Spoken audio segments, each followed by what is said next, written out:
The National Assembly resumes today after some weeks of break, and one of the top things on their table to discuss is the tax reform bills alongside the 2025 budget and other macroeconomic issue for them to look into. Okay, so let's use this opportunity to have a recap.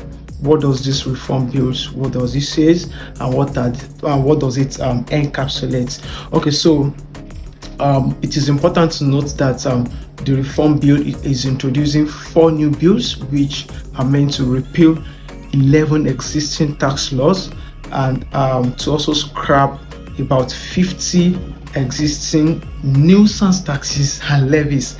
Okay, so what are the 4 bills that this reform is introducing? First of all, we have the Nigeria tax bill, we have the tax administration bill, we have the joint tax board bill, and lastly we have the Nigeria revenue service bill.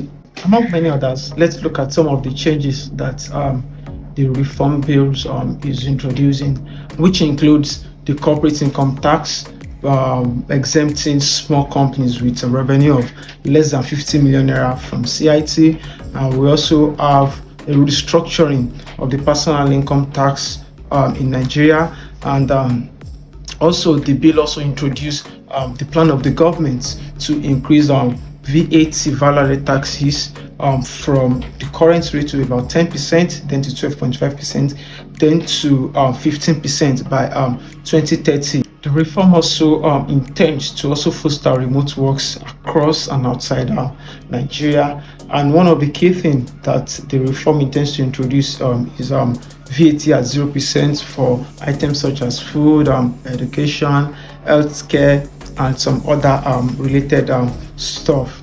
And also talked about the reduction.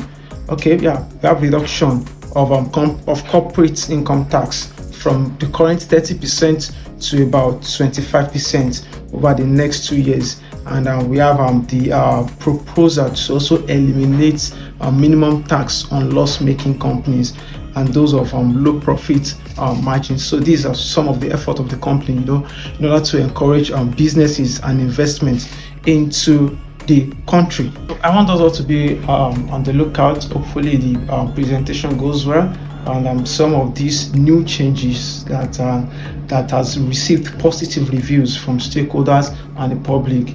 Let's be hopeful that they make it to the end, and they pass through the readings of the National Assembly and they make it into the law. Stay tuned.